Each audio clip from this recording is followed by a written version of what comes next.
Hello, I'm Leo and I'm going to talk about books for some reason. So the last book I covered on this channel, the Compendium Maleficarum, was pretty heavily against magic. So, for balance, I thought I'd do a quick video on divination. This is Napoleon's Book of Fate, also known as the Oraculum, or rather this is a nasty reprint of it.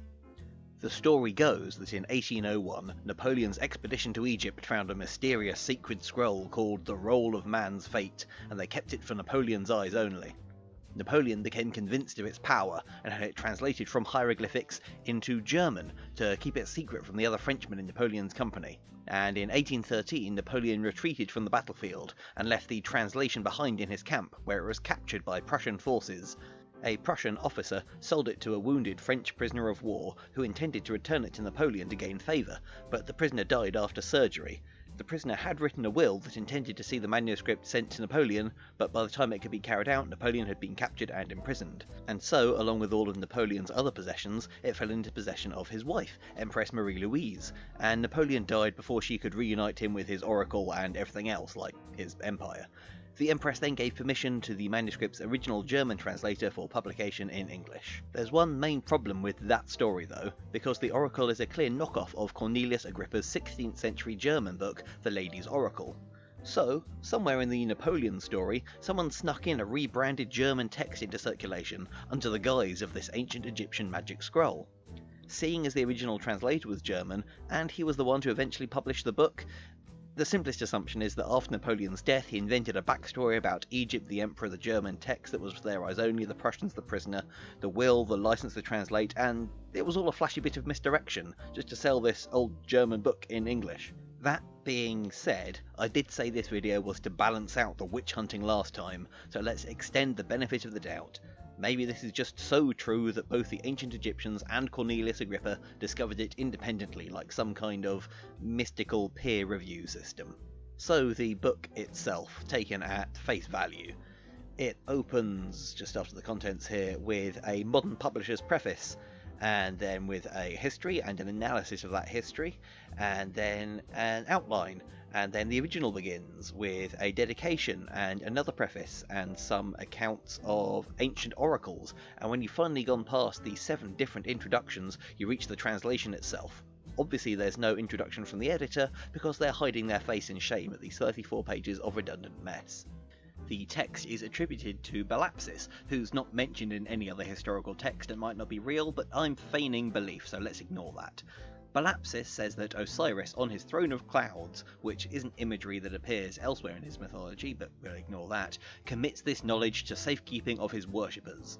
After some threats from Osiris if his teachings are abused, he goes on to explain that the scroll should be buried with kings and high priests, which is very convenient that this very concise intro backs up the scroll's backstory, but ignoring that, it instructs you to make a sacrifice in a circle surrounded by the signs of the zodiac, and draw in its blood, although there is a footnote that says you can just use a pen and think about God, the blood things, just to please Osiris.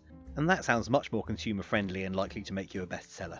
The Oracle itself, for all this grand preamble, is very simple. It certainly doesn't warrant the increasingly deranged wild capitalization in the description. Take a piece of paper. Choose one of the 32 questions. Think about it deeply while you make a series of marks on the paper. You make 5 rows of marks. Each row must have more than 12 marks. You don't count how many you jot down, just keep going till it feels like it's time to stop.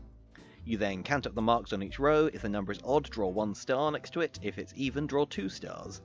Turn to the table and cross-reference your question with the star pattern you created to get your numbered answer.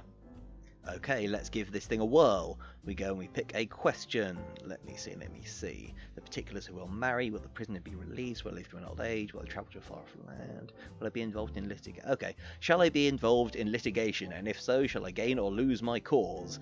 Because you see, the Number Rhymes in Games book I covered a few weeks ago technically isn't out of copyright. Let's see if Glasgow University is going to catch on and come after me.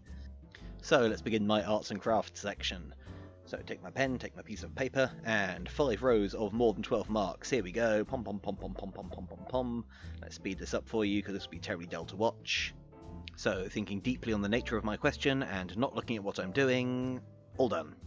Then I count up each line, 1 star next to the ones with an odd number, 2 stars next to the ones with an even number, speed this up as well. and I cross-reference this with the table for question 5. And my pattern is 12111. Okay, table number 5. No, 195. There we go. And we'll speed up how tortuously slowly I look this up. And to avoid this, evil depends greatly on thyself. So I suppose so long as I don't make any kind of public admission of knowledge that the work was under copyright, I'll be fine. Now, well, let's ask another. See, shall I be successful in my present undertaking? Will my name be immortalised? Will posterity applaud it? Will my beloved prove true in my absence? Does my dream portend to good luck or misfortune? Inform me of all the particulars relating to my future husband. Shall I ever find a treasure? Here we go. What trade or profession ought I to follow? Because you see, I'm doing YouTube videos, which means I am punishingly unemployed. Let's see where I should be going. So once again, I take my piece of paper and make my marks without looking and thinking deeply on my question, and hoping the lack of a blood sacrifice doesn't cause the corn crop to fail. With 2 stars next to even numbers, 1 star next to odd, I look this up on the table for question number 29. Where are we? 269. Nice. Okay, we flip to the answer, and we have... Sell strong liquors, but be careful of often trying their strength upon thyself. Better books than you have tried to give me that advice. And I'd like to wrap up this video by showing you another version of the Oracle in Everybody's Book of Fate and Fortune. Of course, this copy belongs to my flatmate, but he can't stop me taking it, it's in the title. And we'll flip through to where the Oracle begins, here we go, where the author says that this version was translated from a French copy by a Miss Stacy. And interestingly, all of the questions are very different to the ones in my version, and all the answers are very bland and unadventurous, so I thought I'd look up a first edition and see who's got the real questions, in which the questions were in a lovely fold-out table in the front page, and instead of numbers there were little symbols. And of course my version has the original questions. So suck it, Andrew. My version is better, even though I bought yours for you as a birthday present. Seeing as I'm taking all of this at face value, I'm going to assume that this Miss Stacy was some manner of powerful sibyl, relaying to us this ancient and forgotten wisdom in a different format, and it's all absolutely true.